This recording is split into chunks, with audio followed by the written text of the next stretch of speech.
नमस्कार, मैं वंदना राठौर और आप देख रहे हैं न्यूज नेशनल वर्ल्ड। तो चलिए रुक करते हैं आज की मुख्य खबरों की ओर। रीवा जिले के जवा तहसील अंतर्गत नष्टी गांव निवासी राम नरेश आदिवासी अपने 26 डिसिमल जमीन में जबरदस्ती हो रहे कब्जे को हटाने के लिए लगातार कई महीनों से हल्का पटवारी नष्टी गांव जवा तहसील कार्यालय और पनावर थाने का चक्कर लगा रहा है, लेकिन किसी के द्वारा उस पर गरीब मजदूर की पुकार सुनाई नहीं दे रही है और आए दिन गरीब मजदूर कहीं तहसील कार्यालय तो कहीं पटवारी के घर तो कहीं पनावर थाने का चक्कर लगा रहा है, लेकिन कोई देखने और सुनने वाला नहीं है। वहीं पीड़ित राम नरेश आदिवासी ने बताया कि मैं बनी गांव का रहने वाला हूं और नष्टी गांव में सास ससुर के मरने के बाद ठाका के हिस्से से 26 डिसिमिल ज़मीन मेरे पत्नी रानी आदिवासी के नाम पर है। उस ज़मीन में घर बनवा कर रह रहा हूं, लेकिन पड़ोसी जीतू आदिवासी अपनी पत्नी रंजना के नाम पटवारी के मिलीभगत से नक्शा तरवीन करवा लिया है और तथा दबंगई के दम पर मेरे घर के सामने पत्थर गिरवा दिया है और कुछ हिस्से में कब्जा कर रहा है।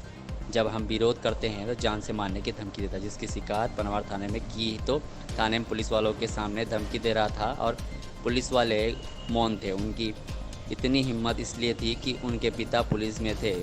उसी के दम पर जबरदस्ती कब्जा करने की कोशिश कर रहा है।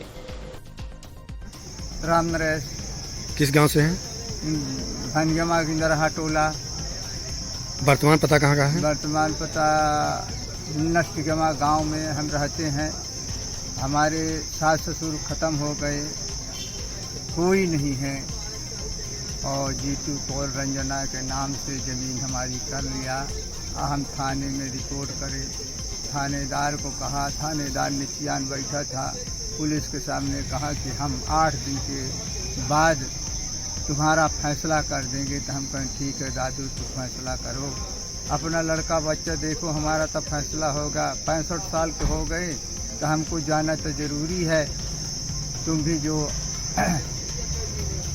करना हो तो आप करिए। आप ये ज़मीन किसके नाम से है? इसके नाम, ये ज़मीन है रानी आदिवासी के नाम। अच्छा, कितनी ज़मीन है आपकी? 26 डिसिमिल।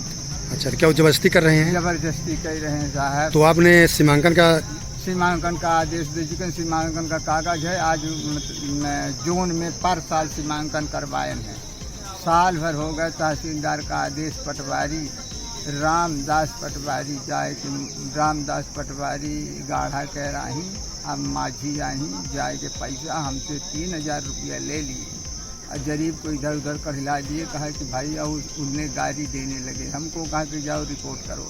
हम कहें साहब आपका बुखार होती है, इंजेक्शन हम लगवाए। इतने पटवारी साहब नाराज, इतनी बात उनको कहा। यानी कि सीमांकन नहीं हो पाया? हाँ, सीमांकन नहीं, नापने नहीं दिया, नापने नहीं। इसके बाद आपने किसको आवेदन दिए? आवेदन पे तहसीलदार साहब को दिए। क्या बोले तहसीलदार? तहसीलदार साहब कहते देखो, जिस दिन कॉलेज नापे हो उस दिन नाप दें। तो आज 3 महीना हो गया, पुन के नहीं। क्या चाहते हैं? हम चाहते साहब कि हमारे 26 डिसिमिल हमका मिल जाए। चाहिए हमारे में दीवार उठाए, दीवार को उसको दीवार कुर्सी बैठाए। कुर्सी बैठाए के बाद जब बैठावे लागे कुल नहीं बोलन तो हम फिर आए तो यहाँ तहसीलदार साहब के यहाँ हम दावा कर दिए। आइस्टे का कागज़ बना के हम कर देंगे। पेशी चालू हो गई, 8 पेशी हो गई हमारी। अच्छा, जो जीतू आदिवासी है वो क्या करते हैं? जीतू आदिवासी जो है तो वो बस यही धंधा करता है। उनका बाप दरोगा रहा, दरोगा साहब रहे। हाँ, तब यही धंधा वो करता है। दरोगा साहब जो है तो पैसा का चोरी डकैती छीना रही है, सब दुनिया का काम होकर सिखाए हैं वो करते। अच्छा, पुलिस धमकी दे के काम करते हैं? पुलिस धमकी देते हैं।